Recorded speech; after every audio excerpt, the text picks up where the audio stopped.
Евангелие от Луки, 11 глава, 37 стиха по 52 стихи.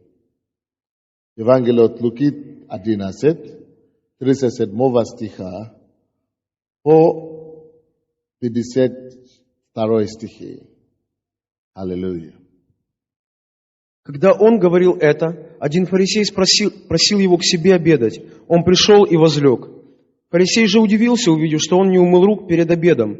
Но Господь сказал ему: «Ныне вы, фарисеи, внешность чаши и блюда очищаете, а внутренность ваша исполнена хищения и лукавства.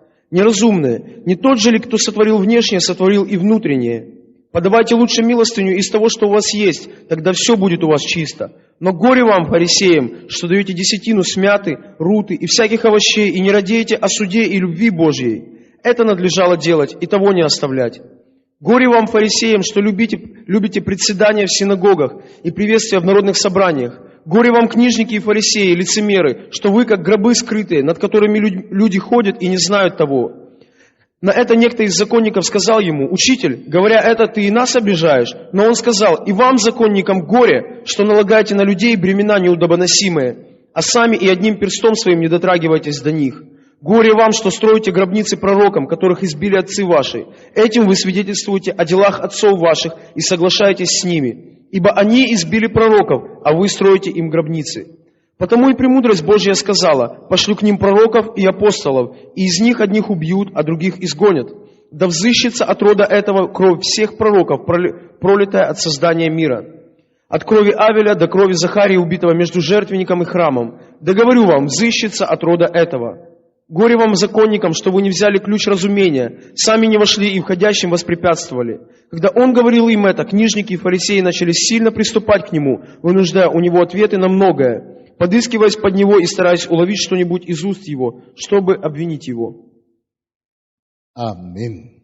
Я проповедую сегодня на теме «Подлинная свобода». Подлинная свобода. Евангелие от Луки очень радикальные вещи Иисус говорит на самом деле. 11 глава 37 по 52, которые мы читали. Мы видим слова Иисуса. И если вы заметили тон этого выступления или этих текстов, вы увидите, что Иисус очень сильно отвоевает позицию свободы. Он очень сильно начал идти против традиций. Он очень сильно пошел против религии. Он очень сильно пошел против того, что связывает людей. Братья и сестры, настоящая свобода есть только в Иисусе Христе. Очень часто, когда мы думаем о христианстве сегодня, о том, чтобы прийти к Богу, и многие люди, я, допустим, когда я еще не был в Иерусалиме, я думал, я успею, но я приду к Богу только когда мне будет 50 лет или 45 лет. Когда я состарею, прогуляю все, что сделал, что нужно, тогда приду к Богу. Потому что я боялся, что христианство – это религия, нельзя. Что христианство – это рабство. Христианство – это законничество. Христианство – это то, что связывает людей. Но Иисус не был таким. Посмотрите слова Иисуса. Иисус, Он не принес нам рабство, Он принес нам свободу. Иисус не принес человечеству угнетение. Нет, Он принес нам освобождение. Христос есть олицетворение настоящей свободы. Поэтому тот, кто встретился с настоящим Христом, тот встретился с свободой. Свободе призвал нас Господь. Всякое место, где Дух Господень написано, там свобода. Бог есть Бог свободы. Иисус принес свободу мира. Допустим, 46 стих Иисус говорит здесь. И Он сказал, но Он сказал: «И вам, законникам, горе вам, что налагаете на людей бремена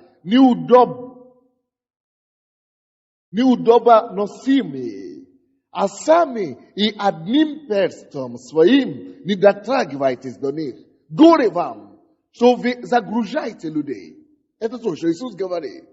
И то, что мы слышали сегодня, иногда мы загруживаем себя. My берем на себя нелегко носимые бремени. Бремени о том, что мне есть, что мне кушать. Бремени о том, что будет со мной завтра, что будет с моими детьми. Но, Иисус принес нам свободу от этих переживаний. Иисус принес нам свободу о том, чтобы переживать, что я буду кушать завтра. Он говорит, следуй за мной, и я остальное сделаю. Позабочусь.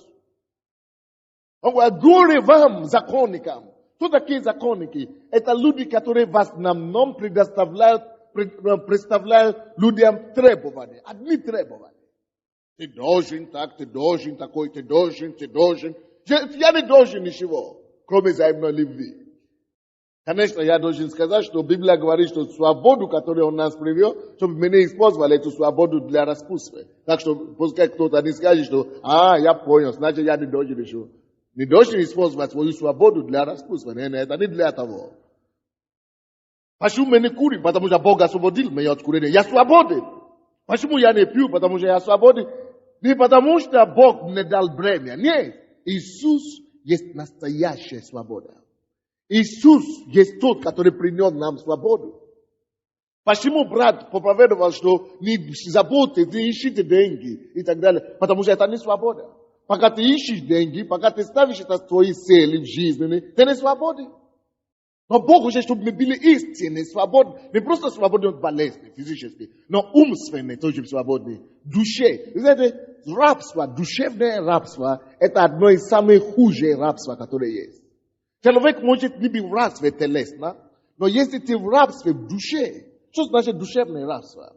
Душевное рабство – это рабство мыслей, это рабство всякими мыслями, это в уме, это в эмоции, это чувства, это самое страшное рабство. Если Иисус удастся нас освободить от рабства души, то мы получим помощь, мы получим победу, мы получим прорыв в нашей жизни. И Иисус тут, Он не боялся того, что общество скажет. Иисус был настолько свободен, что Он был свободен, чтобы конфронтировать религию. Hello? Насколько ты свободен сегодня, чтобы конфронтировать религию? Насколько ты свободен, чтобы сказать, нет, это не воля Божья, Бог это не говорит, я это не делаю. Иисус был свободен, не просто, чтобы сам не быть связан, но Он был довольно свободен, чтобы другие освобождать. Вот такими Бог хочет нас видеть. Бог призвал нас именно такой свободы. Свободен не только, чтобы конфронтировать религию, но свободен, чтобы конфронтировать общество. Общественный порядок. То, что принято в миру.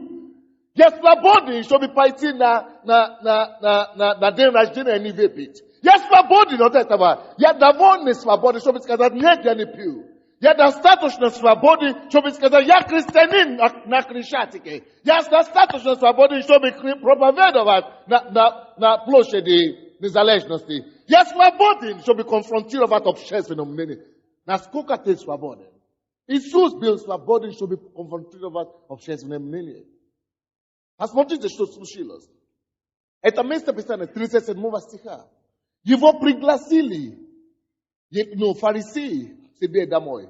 Фарисеи это были представительного класса. Они были богатыми людьми. Они имели влияние и власть. И они пригласили Иисуса. Обычно религиозные люди, они бы не пошли туда. Как мы сегодня, мы бы сказали, меня пригласили мафиозные. Я проповедник, не пойду. Святой, значит. Но он пошел к этим людям, и один из тех фарисеев, которые были там, просил и видел, как Иисус, кушал, его ученики кушали, они не имели руки. И фарисей удивился и сказал, что он не умел рук перед обедом. Но Господь сказал ему 39 стих.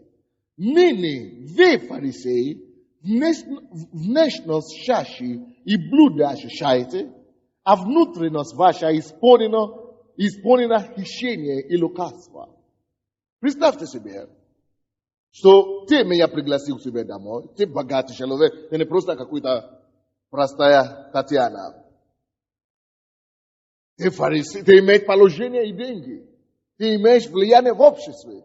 И еще ты пригласил меня на твой банкет вместе со своими высоко поставленными друзьями. И тут Иисус пришел, и Он начал себя вести не как подобляется, или как мы говорим, да? Не как подобляется этому обществу. Тем более вообще простому обществу. Принято в этом обществе, в этом классе, в этом окружении, надо уметь свою руку. Не только в этом общении, вообще по всей стране. Но Иисус пошел кушать и не имел руку. Что, откуда он взялся? С деревни или что ли?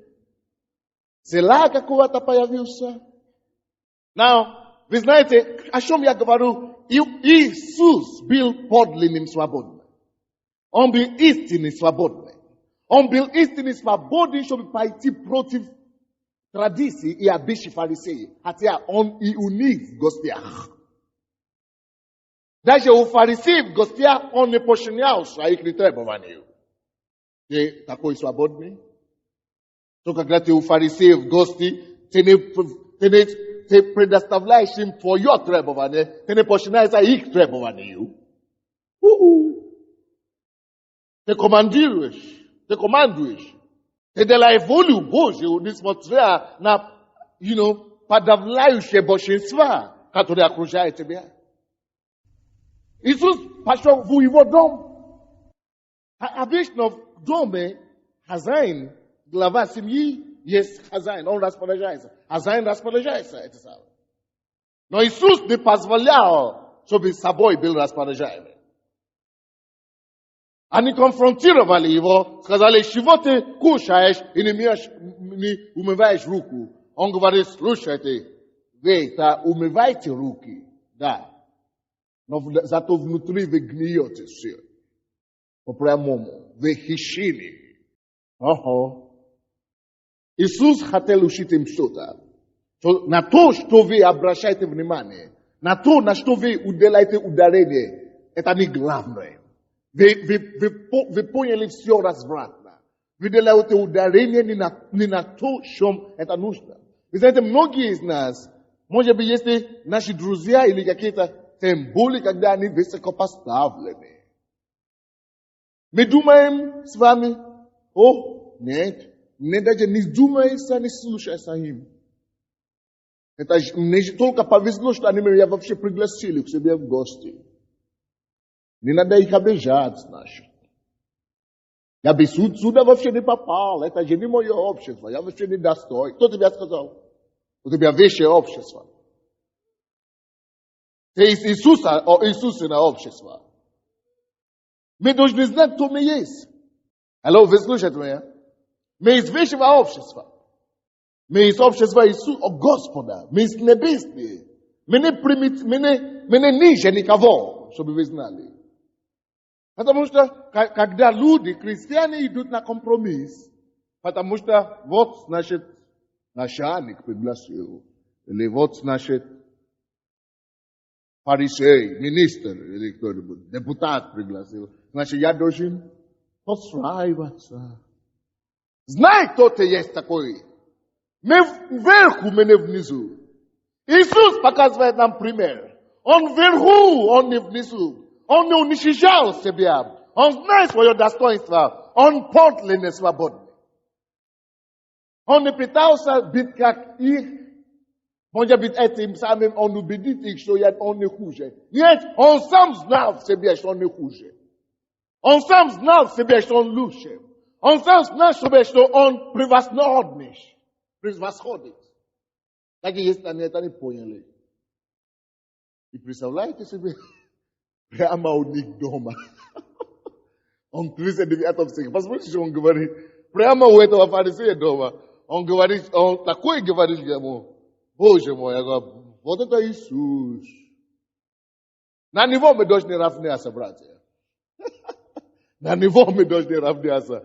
Мы должны строить свою жизнь, как Иисус.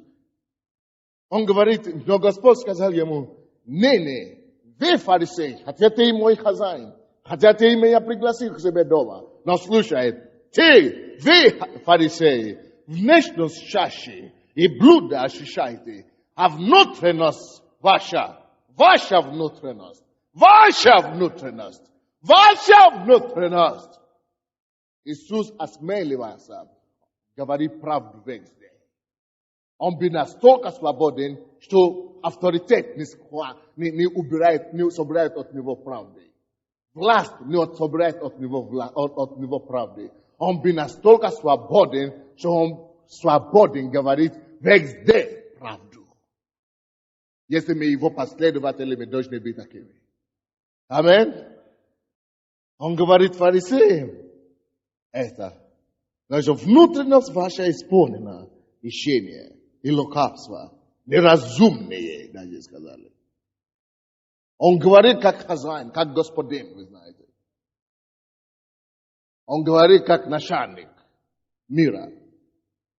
Конечно, я не говорю, чтобы ты пошел к своему начальнику завтра и сказал ему неразумный. Он тебя выгонит с работы. Я имею в виду разумный, чтобы просто истину никто не должен собрать у тебя. Потому что есть такой, кто-то пошел на работу и начал говорить, что он студент, пошел к декану с нашей газетой в руке. Тем более первый экземпляр, где написано слово веры. И пошел к декану и говорит, что покайтесь, а вы идете в ад. Ему устроили несдачу и его исключили из университета в Израиле. Потому что надо иметь уважение все равно к старшему. Не об этом говорю. Потому что даже когда Иисус говорит фарисей, он говорит вы фарисей. Вы фарисей. Он не говорит ты. То есть он имел уважение к этим людям, но он говорил, потому что Иисус сам независимый, он не под этих людей. Он просто пришел к ним в гости, и он говорил им то, что нужно, им нужно было слышать в это время. То есть, я не говорю, чтобы мы стали бесчинствовать из-за правды, но я просто говорю, что нет, но истина должна быть сказана все равно. Иисус говорит, неразумные. И это была правда, они неразумные. Они не понимали что-то. Что они не понимали? Они не понимали, неразумные в этом направлении того, что подчеркнуть и ощущать нужно внутренность, а не только внешность. Ощущать нужно посуду. Представляете себе, что у вас посуда какой-то. Когда вы хотите наливать себе суп или борщ, вы ощущаете наружу посуды. А внутри, как вы взяли из двора, так и осталось. Нет, наоборот.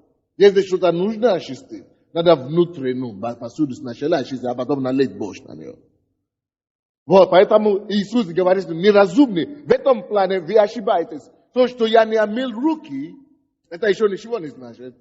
Но вы омываете руки, но зато внутри все воняет, смердит. Поэтому вы неразумны в этом направлении. Братья и сестры, насколько мы свободны, братья, чтобы тоже быть не как фарисеи, не как мир, который окружает нас. Потому что весь мир вокруг нас, они строят жизнь именно как фарисеи. Они подчеркивают себя внешность. Они делают все на показ. Они показывают себя в лучшую машину, показывают лучший костюм, показывают лучшие, что еще, дома. Они делают все ударения на внешность. Насколько мы свободны от этого? Насколько мы свободны от менталитета мира? Насколько мы свободны? Иисус принес подлинную победу всем людям. Он говорит, что нет, будьте свободны от традиций омывания рук. Когда вам нужно сердце ваше обмывать. Будь свободны от того, чтобы просто подчеркнуть и делать какие-то украшения внешние. Когда тебе надо над душой, над духом, над твоем сердце поработать. Поработай над тем, чтобы ты стал достойным внутри. Подчеркивай себе не то, что будет видно соседу, но то, что не видно никому, который в твоей душе. Мы разговаривали где-то здесь вчера, я вообще был поражен. Кто-то мне сказал, у нас люди имеют такой менталитет. Говорит, Когда se покупаешь новый костюм, надо обязательно пройти около соседа, чтобы он видел. Я говорю, я был удивлен. Я говорю, это что, так принято? Многие так делают. Почти что норма. Вот, это то, что Иисус исправляет здесь. Иисус шел против таких людей. Он был настолько свободный. Представляете себе такое? Это я делал, когда я мне было 10 лет. Я 15. Но когда человек уже взрослый, должен поступать по-взрослому, правда? Оказывается, есть люди, которые еще так живут. И Иисус говорит, нет, не живи по внешнему. Это слишком плоской показатель. Есть лучший показатель. Душе. Дух. Неразумный. Не тот же ли, кто сотворил внешнее, сотворил внутреннее? Подавайте лучше милостину из того, что у вас есть. Тогда все будет у вас чисто. Из того, что у вас есть. 52 стих. Горе вам, законникам, что вы взяли ключ разумения, сами не вошли и входящим воспрепятствовали. Есть такие люди, которые просто думают, делать как все. Они думают, все так принято, а сами люди не спасены ничего. Но Бог, Иисус был на самом деле свободным человеком. Аллилуйя. Иисус был свободен. Иисус был свободен. От Марка 7 глава, 14 по 16 стихи.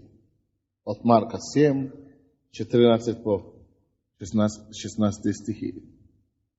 Иисус делает замечание фарисеям на их территории. Он делает им замечание у них дома, за их столом. Братья и сестры, давайте мы станем на самом деле свободными. Как ты себя ведешь, когда ты на столе или у стола твои фарисеи, знакомых? Как ты себя ведешь? Когда в обществе людей, которые имеют большое мнение о себе в этом мире. Истинные, свободные. Знаете, есть некоторые люди, христиане даже есть такие, которые, просто, как это вам сказать, могут что угодно сделать из себя, только чтобы показаться, что вот они тоже не хуже кого-то. Ерунда. Когда мне 19 лет, Бог мне спас, Бог мне это понятно. Знаете, есть некоторые мужчины, которые имеют длинные волосы или что-нибудь такое, или сирочку, представляете, в уши. И что только они делают? Вы знаете, почему они это делают? Потому что они хотят создать имидж какой-то, то есть, чтобы был похож на Майкла Джексона или... Потому что для них Майкл Джексон – это личность. А они не считают себя за личность. Вот что, они думают, чтобы мне стать личностью, я должен выглядеть как Майкл Джексон. Тогда я буду личностью. Вот, поэтому мне должны быть тоже такие несравненности какая-то. Тогда они думают, что я как-то могу выйти на улицу. Это человек не свободен. Если человек свободен, подлинно свободный, то он знает, что такой, как он есть, он воспринят не только Богом. Он воспримет, если ты воспринимаешь себя, общество тебя воспримет. Это человек, который свободен. Давайте будем настолько свободны, что мы будем пренебрегать мир. Настолько свободны, что мы будем готовы плевать на религию, на обычаи мирские, на грех. Мы настолько свободны, что мы будем презирать грех даже. Насколько свободны, что мы будем презирать беззаконие. Насколько свободны, что мы будем презирать не то, что тянет нас беззаконие и грехам. Вообще, мы будем их презирать. Я свободен, Подлинная свобода. Вот то, что Иисус принял. Были люди, которые были не согласны с тем, что нужно очистить руки внешне и так далее. Но они не могли высказать это. Потому что они не были свободны внутри. Они это делали просто ради всех. Но Иисус был свободен. Конечно, есть моменты, время, когда мы должны делать вещи, некоторые вещи, чтобы не соблазнять других. Не об этом я говорю. Я говорю о свободе. Потому что если ты даже свободен, ты не скажешь, что вот я свободен, и ты пошел в баптистскую церковь и начал прыгать и хлопать. Это тоже бесчинство. Если ты на самом деле свободен, ты можешь быть настолько свободен, что в баптистской церкви ты будешь себя вести как положено там именно. Аминь. Это свобода. Именно об этом и речь идет. Ты достаточно свободен, что ты можешь даже себя контролировать и молчать там, где другие молчат. Ты можешь быть, но не идти в компромисс. Именно с грехом мы говорим. Ты можешь просто себя вести по культуре, там, где нужно. Это именно свобода говорит. Некоторые люди думают, что свобода это обязательно бесчинствовать или, делать какие-то странные вещи. No. Свободный человек контролирует свой дух. А написано, что человек, который может контролировать свой дух, сильнее, чем завоеватели города. Человек, который может контролировать свой дух, сильнее завоеватели города. Он сильнее любого генерала. Он сильнее любого президента, если он может контролировать свой дух. Вот суть свободы. Иисус был таким человеком, подлинный свободный. Некоторые думают, я попал в общество богатых людей, мне так неудобно, я так комплексируюсь. Это значит, ты не свободен. Даже если я единственный верующий, общество неверующих людей, я есть, кто я есть. И не важно, как ты думаешь обо мне. Он говорит, в чем находишься, он сидит в этой среде? Муж себе голову. Ты просто себя мучишь. А я даже не думаю, что ты... Я даже не думаю... Я свободен. Я себя наслаждаю, а ты мучишься. Подлинная свобода. Насколько ты свободен, дорогой, во Христе Иисусе. Свободу принес нас Иисус Христос. Как ты себя ведешь, когда у тебя нет копейки в кармане? Допустим, у меня нет копейки в кармане. Насколько ты свободен, да? Насколько ты свободен, и чтобы все еще быть самим собой.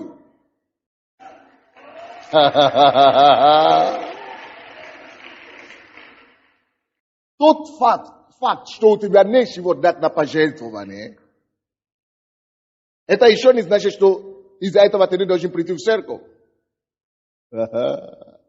Аминь. Будь довольно свободен, что когда другие дают, и у тебя нечего давать, ты не комплексируешься. Я был таким раньше. Я думал, я даже, пускай Бог простит, конечно. Пару раз я даже кулак так держал пустую, я что-то делал так, как будто я что-то вложил. Чтобы обмануть окружающих. Это было раньше.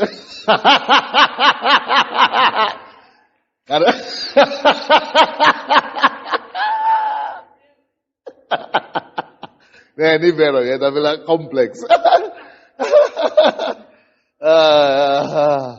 Ну что вам сказать? Это не свобода приводит к таким действиям. Но в нашей церкви, как хорошо было бы, чтобы мы все с вами были свободны.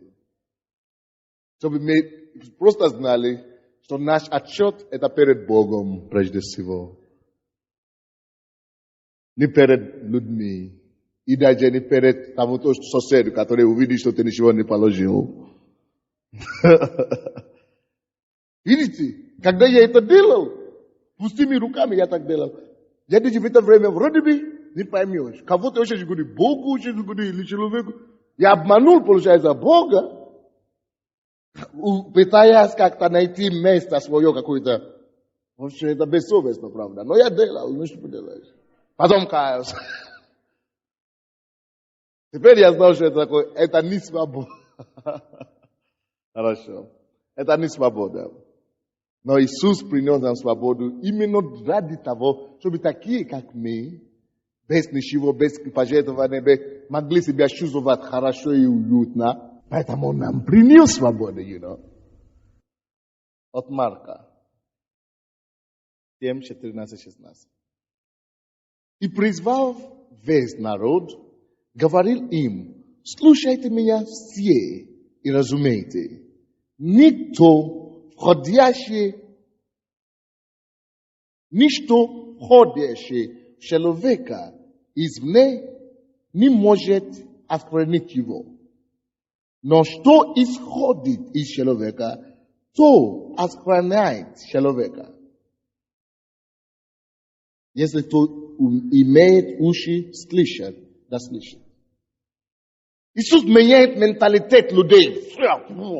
180 градусов переворот, короче. Просто он все представления своего современников просто менял. Как это-то? Не понял. Слава тебе, Господь. Не то, что входит в человека, его оскверняет, но то, что он думает, то, что из него выходит, что у него, чем он питается, что он думает внутри, над чем он размышляет, как он себя ведет внутри. Есть люди, которые очень молчаливые такие, очень спокойные. Когда я был неверующим, я думал, если я ищу девушку, которая только тихо, ничего не говорит никогда. Слава Богу за общение в миру.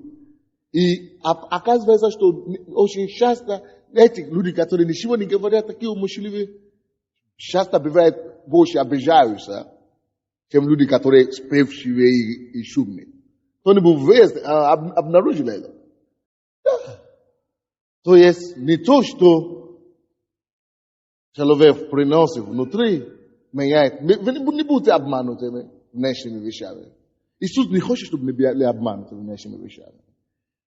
Как я выгляжу, важно, но это не самое важное. Важнее, как я внутри выгляжу. Важнее, какое состояние моей души. Не настолько, какое состояние моего тела. Не настолько то, что подумает обо мне, но насколько, как Бог подумает обо мне. Но я не знаю, почему Бог мне очень именно ведет в это направление в последнее время, но Бог хочет, чтобы мы стали духовными по-настоящему. Если мы возрождены духом, значит, мы должны быть духовными. Давайте попрощаемся с делами плоти, с делами мира и станем действительно детьми нашего Отца. Иисус, Он есть старший наш брат. Он образец для нас того, как духовный человек должен жить. И как он должен рассматривать на жизнь. То есть Иисус хочет, чтобы... Конечно, Иисус не хочет, чтобы мы... Я не думал, что Иисус хочет, чтобы мы пили и курили, потому что этим самым мы оскверняем свой храм. Но Он говорит, что больше того.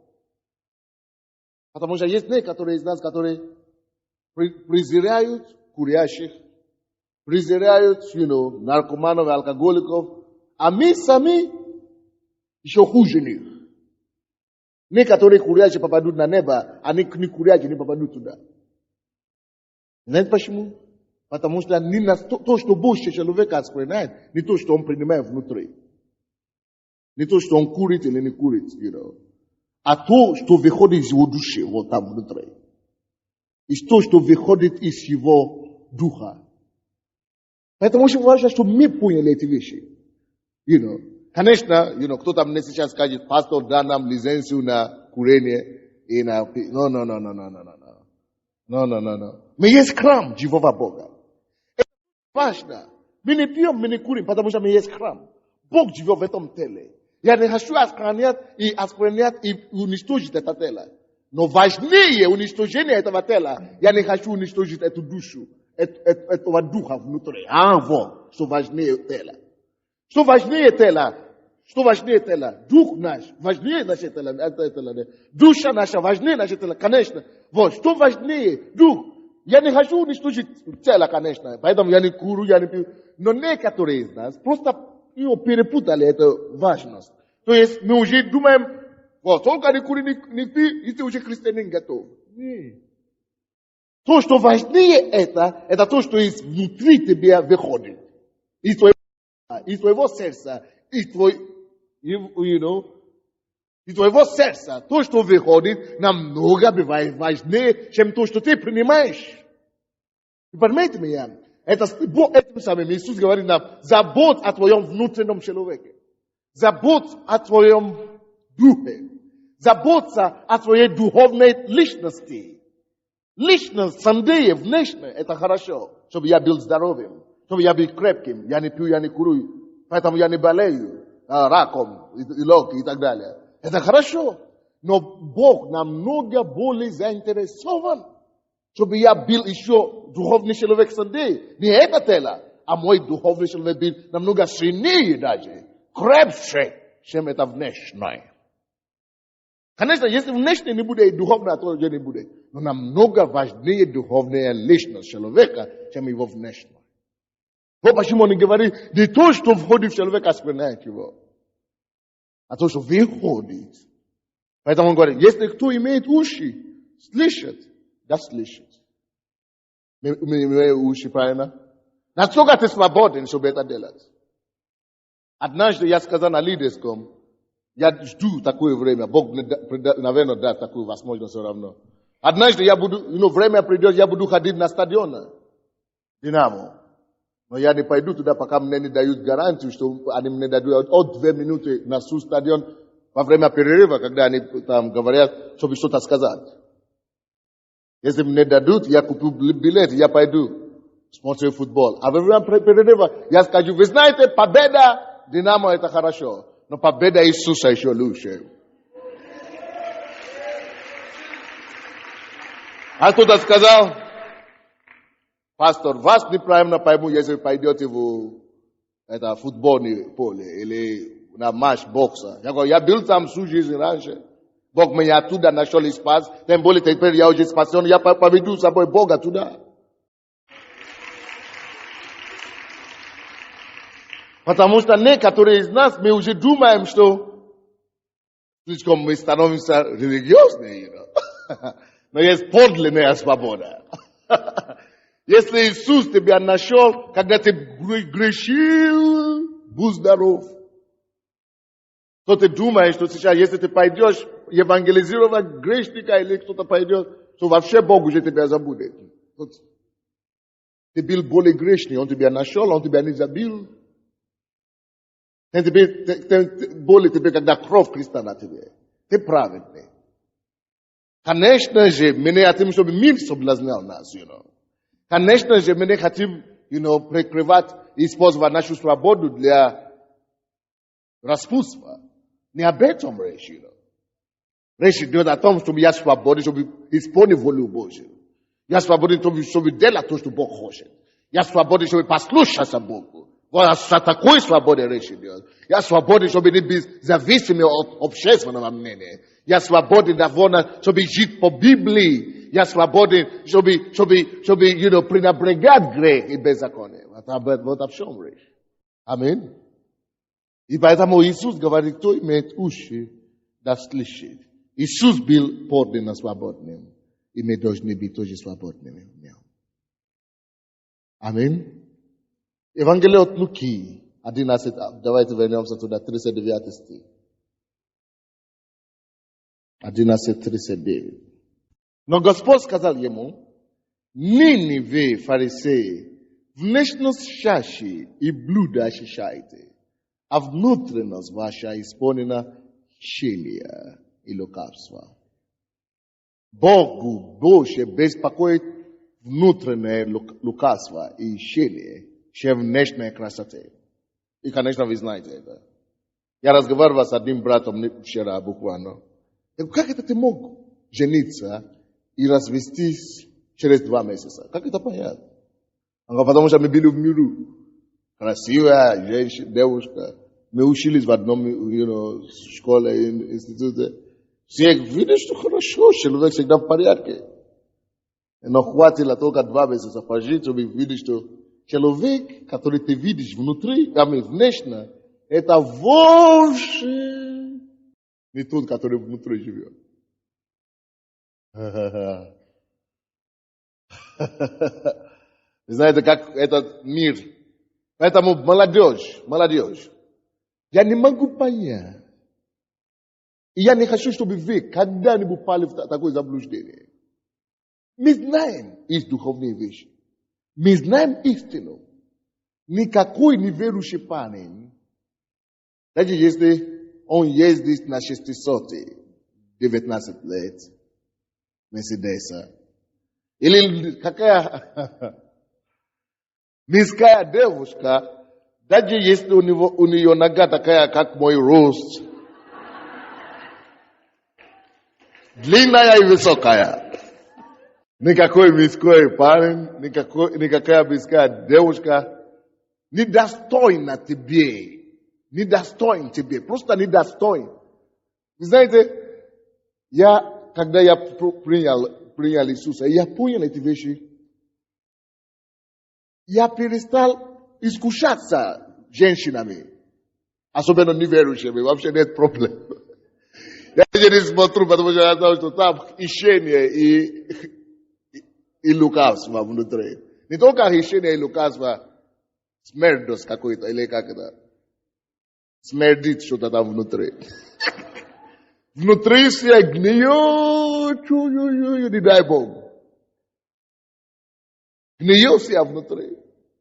Поэтому это вообще не источник искушения. Вообще нонсенс, ерунда. И поэтому молодежь. Когда я учился в университете, я был единственным, 3 нас было, 16 тысяч студентов в университете. Я жил в общежитии, где 3 тысячи человек. Иностранцы, русские и так далее. У меня было столько подобных поводов для искушения. Но то, что меня спасло, я спасен. Мой дух, я знаю, что я духовный человек. Я весь чист. Не позволю себе оскверняться. А там только Бог знает, что внутри. И я всегда помню слова Иисуса, что фарисеи, люди, которые ориентируются по внешним, это как гроба, вы знаете, как это самое, кладбище кто-нибудь. Вообще-то сегодня некоторые, почему полупустой зал. Некоторые еще красят гробы сегодня. А мы часто думаем, что это гробы эти ужасные, когда ты откроешь. Есть еще хуже эти гробы, ходящие по городу. Некоторые из нас попадут туда, если мы пойдем с неверующими. Это настолько мерзко, Это такое сравнение. Это я заимствовал у Иисуса. Это из Иисуса сравнение. Это не мое сравнение. Я не думал, что они такие плохие. Вот почему, даже если у тебя неверующий муж или жена, Иисус говорит, что неверующая жена освящается верующей. И неверующий муж освящается. Потому что без освящения, Боже мой, не по тому адресу. Поэтому Бог дает специальную благодать, чтобы в духовном мире очищать. В духовном мире очищать. Поэтому то, что мы видим внешне, это еще ничего. То, что мы видим внешне, это ничего. И внешность не должна руководить нашу жизнь. Мы знаем лучше. Мы знаем больше. И это то, что Иисус исправляет в обществе. Это то, что менталитет, который Иисус разламливает. Не смотри и не суди людей только потому, как они выглядят. Не бежи за женщинами или мужчинами только как они выглядят. Ерунда.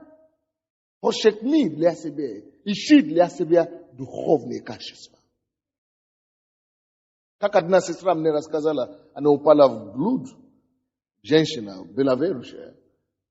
И она мне сказала, Боже мой, до того, как я упала в этот грех, я думала, что я что-то теряла. Потому что я верующая 5 лет, у меня не было мужчины. Но после того, как я упала в этот грех, я сказала, как будто, я готова была закончить собой вообще. Насколько была, мерзко и отвратительно чувствовала себя. Даже мужчина, с кем она упала в грех, подошел к ней и извинялась.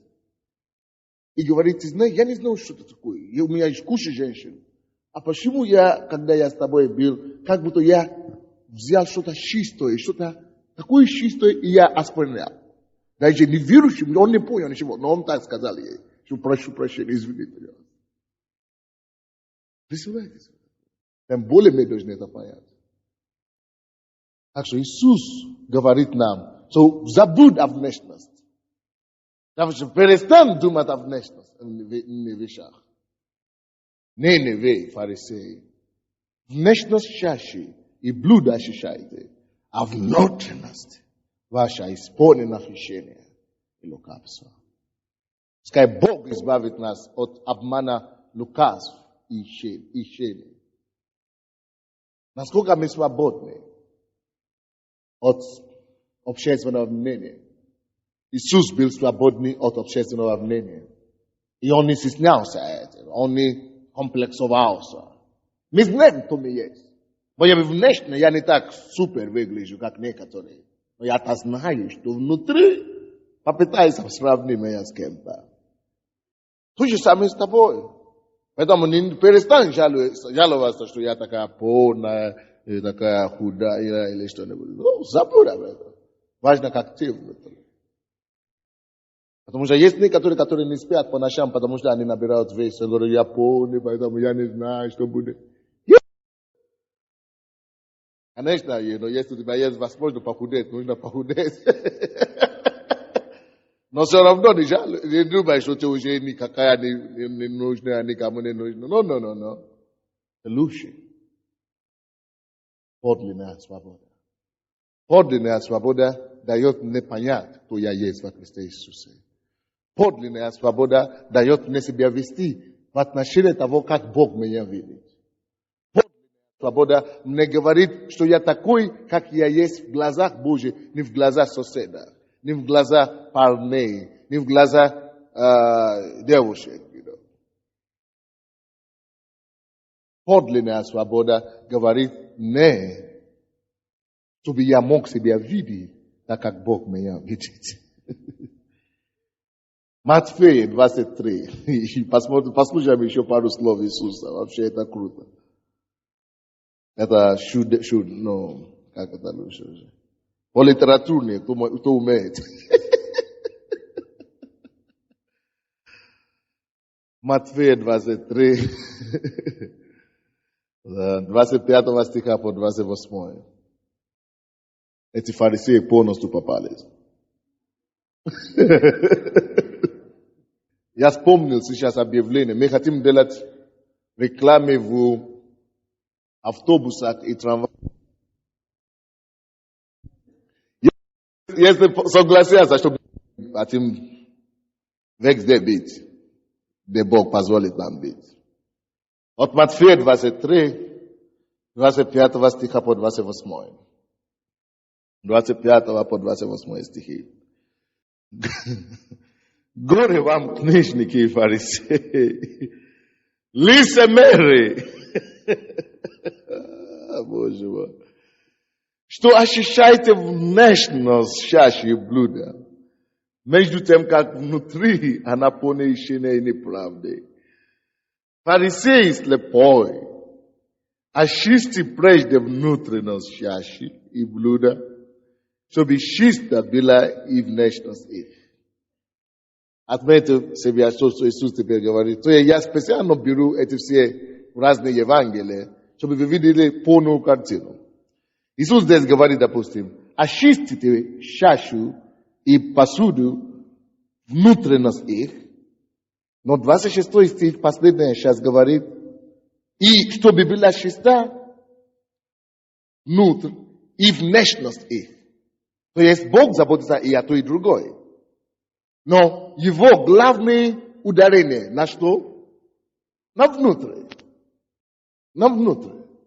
Это то же самое, что он дает нам процветание. Очень было хорошее слово по поводу пожертвования. И видите, я сказал, я буду начинать молиться за финансовое процветание. И слава Богу, и это Бог мне положил на сердце. И я сказал, каждый день будет свидетельство о финансах. Сегодня было всего лишь 2 свидетельства. И одна из них была финансовое процветание. Работа. У нас будет в этом направлении. Все. У нас есть договоренность с пасторами и с Богом. Мы молились. чтобы ниже одного уровня никто уже не пускался. Почему? Потому что Бог, когда Он заботится о внутренности, чтобы и внешность была хорошо.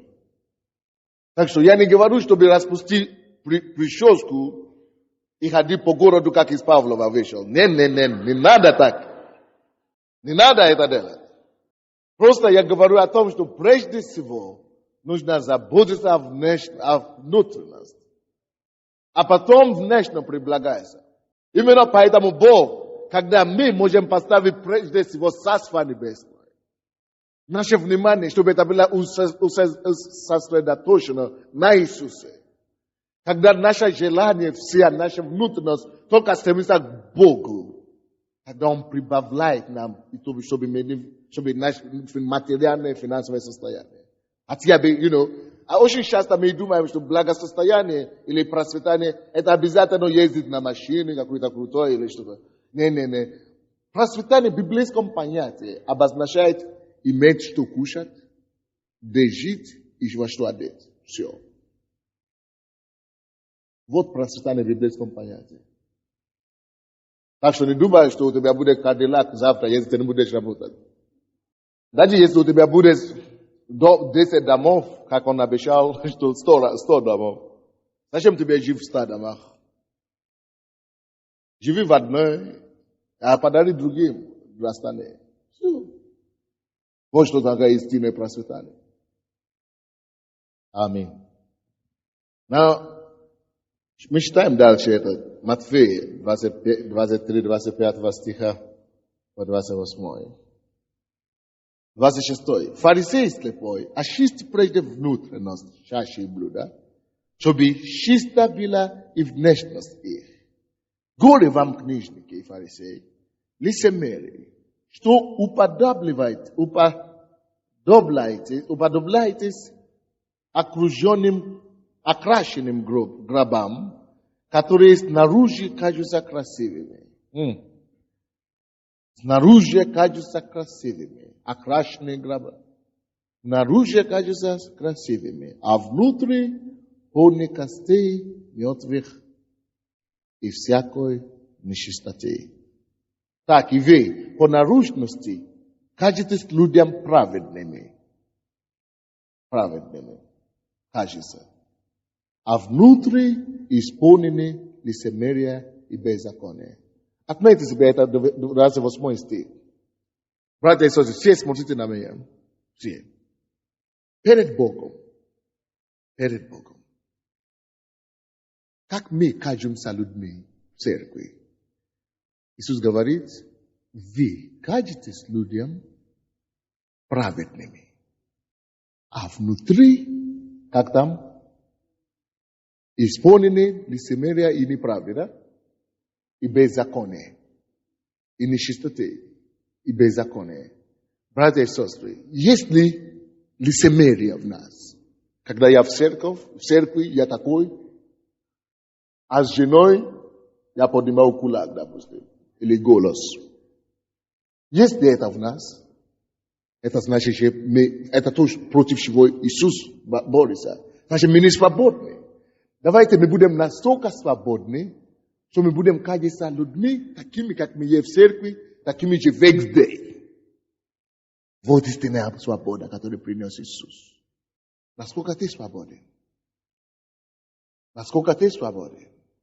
Как ты кажешься людям? На работе, в церкви, дома. Потому что часто, когда мы читаем это место Писания, мы думаем только о фарисее или о православной речь идет. Не всегда я вам скажу. Речь идет именно о всяком человеке, любой церкви.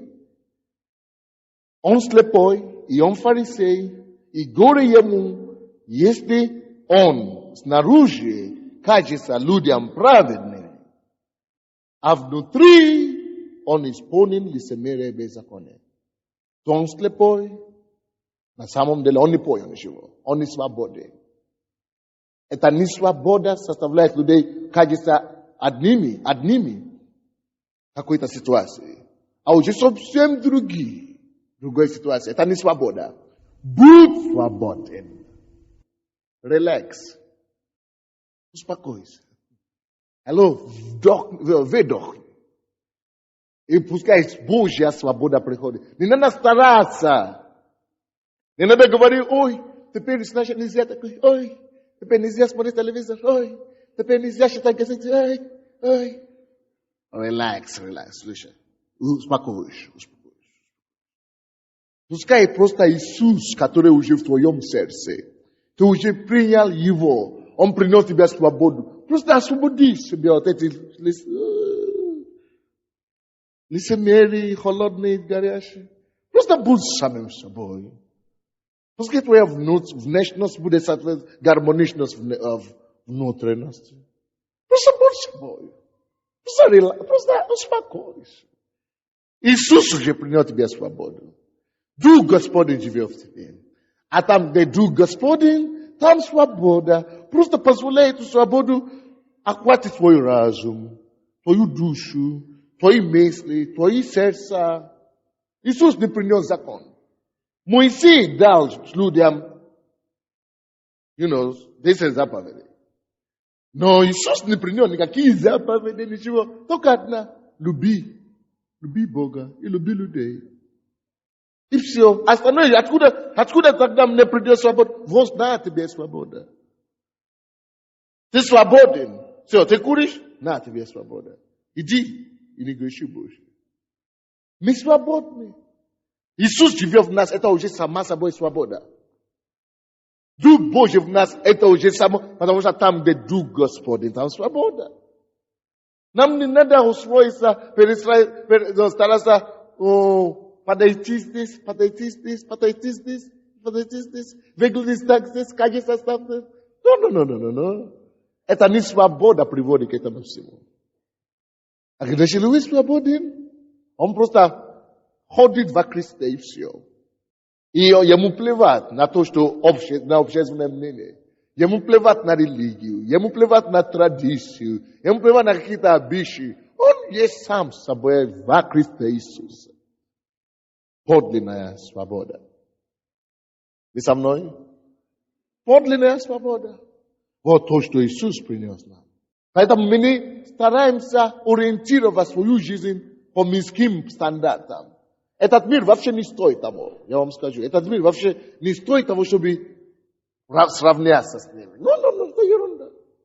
Обычно, когда мне хочется купить себе что-то, костюм или что-то я беру с собой, ребята, мне говорят, вот это самые последние моды, самые современные. Смощи. Вот, потому что она самая современная, я не куплю его. Мир мне не диктант. Мир мне не босс. Я не хочу делать вещи, потому что они это делают. Я выше них. Быть свободен, чтобы быть выше мира. Быть свободен, чтобы быть выше общественного мнения. Быть свободен, чтобы быть выше религии, обычаи, традиций. Подлинная свобода. Второе, может, последнее место Писания. 2 Петра. 2 послание Петра, 3 глава, 10 по 13 стихи. 10 по 13 стихи. Одновременно можно записать то, что я уже сказал. Я просто не считал. Это от Иоанна 1:17. Я это прочту потом, после Петра. 2 Петра 3:10. Слушайте внимательно. 2 Петра 3:10 говорит. Придет же день Господень, как вор ночью, и тогда небеса с шумом придут. Стихии же, разгоревшись, разрушатся. Земля и все дела на ней сгорят. Земля, вот все мир, который мы имеем, все дела и мир, дела, которые в ней, все сгорят. Когда я был в Европу, первый раз, Западный Берлин, в Англии, Франции, когда я видел Западную Европу, Северную Америку, я, Боже мой, какая красота, какие дома, какие уровни жизни. И вдруг мне приходит в голову это место Писания. То слушай, плевай на это все. То есть ерунда. Закрой твои глаза на эти все вещи. Вот скоро, очень скоро, весь мир, земля и все то, что в ней горит, чтобы ты знал. Это все не на вечность. Поэтому мы не накопляем свои богатства, в этих всех внешних вещах. Нет. Если мы зарабатываем за богатство, только лишь для того, чтобы Евангелие процветалось. Лишь для того. Потому что мир, земля и все то, что в нас горит. Придет же день Господень, как вор ночью. И это будет неожиданно. Ты не сможешь собрать деньги из банка. Как вор ночью. Боже мой. Как вор ночью. И тогда небеса шумом придут, стихи же, разгоревшись, разрушатся, земля и все дела на ней сгорят. Если так все это разрушится, слушайте внимательно, если так все это разрушится, то какими должно быть мы святой жизни? Но какими должны быть в святой жизни и благочестие вам? Если все это так разрушится, представляете, наше благочестие и чистота должна быть на высшем уровне. Тогда вы начнете понимать, что нет сенса в том, чтобы красть или воровать деньги, воровать что-нибудь. Нет сенса в этом. Нет сенса в этом, Если все сгорит, не себя поставить, чтобы только все потом потерять. Есть только сенс в одном. Делать все, чтобы толкать Евангелие. Накопить все, чтобы продвинуть Царство Божие вперед. 11 стих. Если так, все это разрушится, то какими должно быть в святой жизни и благочестие вам? Ожидающим и желающим пришествия Дня Божия, который воспламенение небеса разрушатся, и разгоревшиеся стихи растают. Впрочем, мы по обетованию его,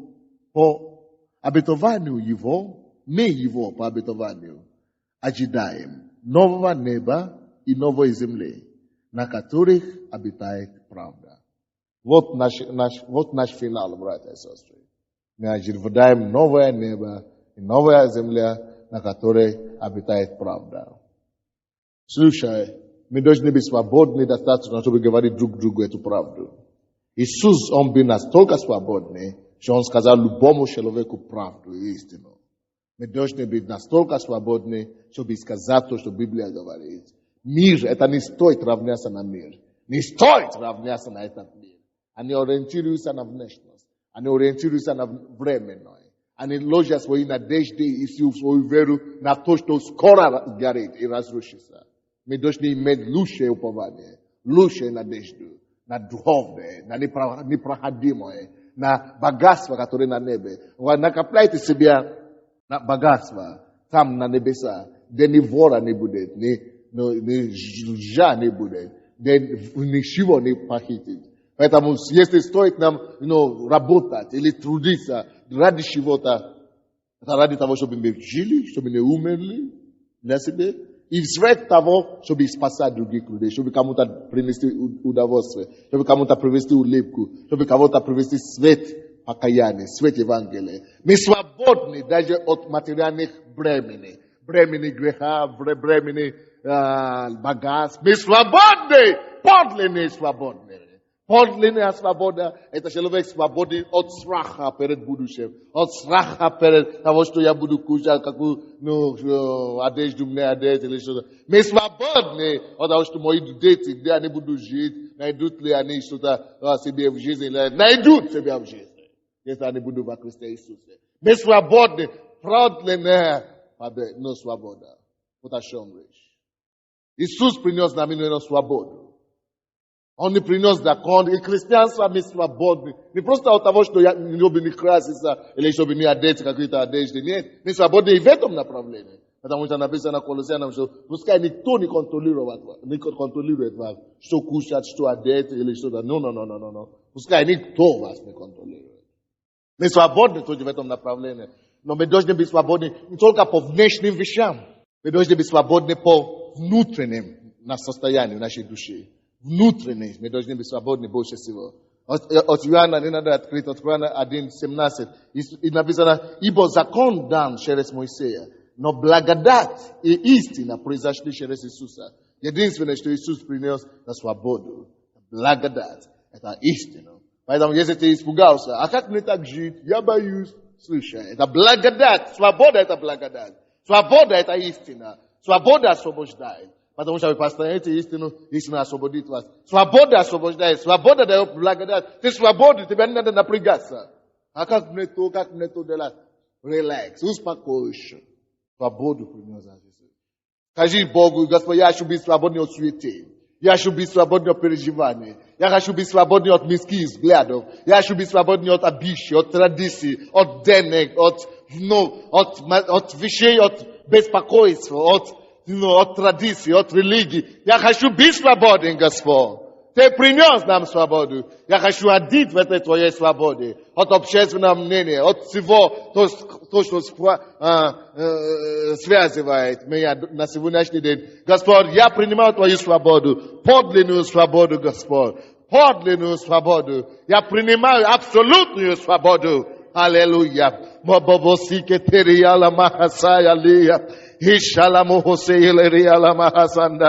Абсолютная свобода. Абсолютная свобода. Я принимаю подлинную свободу, Господь. Свободу через кровь Христа.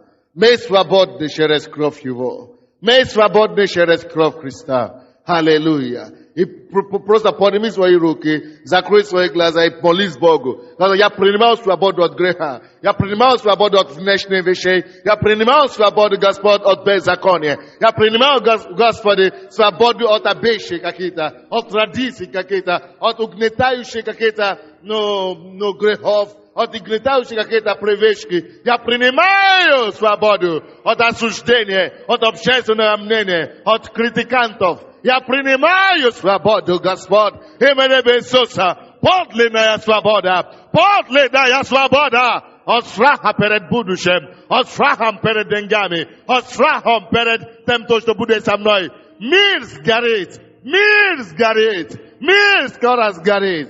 Иисус придет. Иисус придет. Иисус придет.